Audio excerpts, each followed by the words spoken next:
আমি দীর্ঘকাল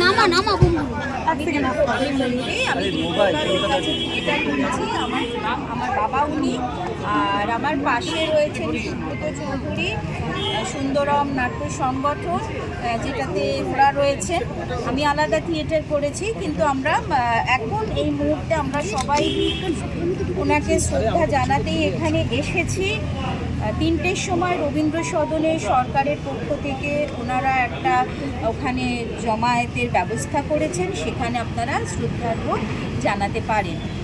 আর উনি চক্ষু দান করে গেছেন কলকাতা মেডিকেল কলেজ থেকে, ওনার চোখটা নিতে আসছে।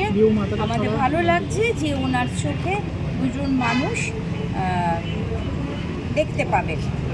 এইটা আমার কাছে আজকে বাবার মৃত্যুদিনে এইটা আমার কাছে একটা আনন্দের খবর। এই মুহূর্তে আমার মা খুব অসুস্থ, আমি মায়ের কাছে যাচ্ছি। সবাই আপনারা আমার নমস্কার নেবেন। উনি শেষ অবধি ওনার নাট্যদলের সংগঠনেই ছিলেন সুন্দরমের, সেই জন্য সুন্দরম নাট্যগোষ্ঠী ওখানেও ওনাকে নিয়ে যাওয়া হবে। সেগুলো সমস্ত ওরা যেভাবে ঠিক করছেন সবাই মিলে, এবং ইন্দ্রনীল সেন মাননীয় মন্ত্রী আমার সঙ্গে যোগাযোগ করেছেন। ব্রাত্য বসু ওনার প্রথমবার যখন ওনার মেডিকেল কন্ডিশন খুব খারাপ হয়েছিল 5 মাস আগে ফেব্রুয়ারি মাসে, তো তখন ব্রাত্য বসু সমস্তটা করেছিলেন এবং ওনার পেসমেকার বদলে সব কিছু উনি করেছিলেন। আর খুব প্রচারহীনভাবে উনি করেছিলেন, মানে আমি এটা না বললে আপনারা জানতেই পারতেন না, এতটাই উনি করেছিলেন। কারণ উনি আমার বাবাকে খুব ভালোবাসতেন, তো মনোজবাবু ওনাকে শেষে দেখতে চেয়েছিলেন, উনি এসে দেখাও করে গেছেন। এইটুকুই এই তরফে ব্যাপার ছিল। আর এখন উনি ওনার নাট্যদল সুন্দরমে যাবেন, সুন্দরম থেকে ওরা একাডেমি অফ ফাইন আর্টস নিয়ে যাবে। আমাদের থিয়েটার কর্মীদের যেটা গয়া কাশি আমরা বলি, সেই জায়গাটায় সুব্রতরা নিয়ে যাবেন। তারপরে ইন্দ্রনীল সেনরা ওনারা ওই রবীন্দ্র সদনে নিয়ে যাবেন।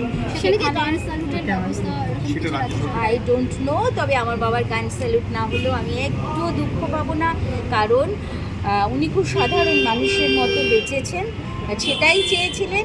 ওনার চিকিৎসা ওনার অর্থেই হয়েছে, সেটা 15 লাখ হোক আর 5 পয়সা হোক, সেটা ওনার অর্থে হয়েছে। উনি খুব সাধারণভাবে বাঁচতেন। আমার গান স্যালুট হচ্ছে বা হচ্ছে না, আমি এটা নিয়ে কোনো কোয়ারি করিনি। সত্যি কথা, হবে কি নাও আমি জানি না, আমি কোনো কোয়ারি করিনি। মানুষ ওনাকে ভালোবেসেছেন, উনিও একদম মানুষের সঙ্গে নেমে মানুষের সমস্যা নিয়ে নাটক লিখেছেন।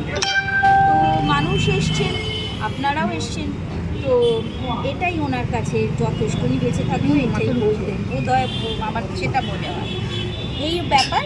তবে ইন্দ্রনীল সেন আমাদের সঙ্গে যোগাযোগ করেছেন, ওনাকে নিমতলা ঘাটে নিয়ে যাওয়া হবে ওই রবীন্দ্র সদন থেকে, সেখানে ওনারা থাকবেন, এইটুকু আমি চাই।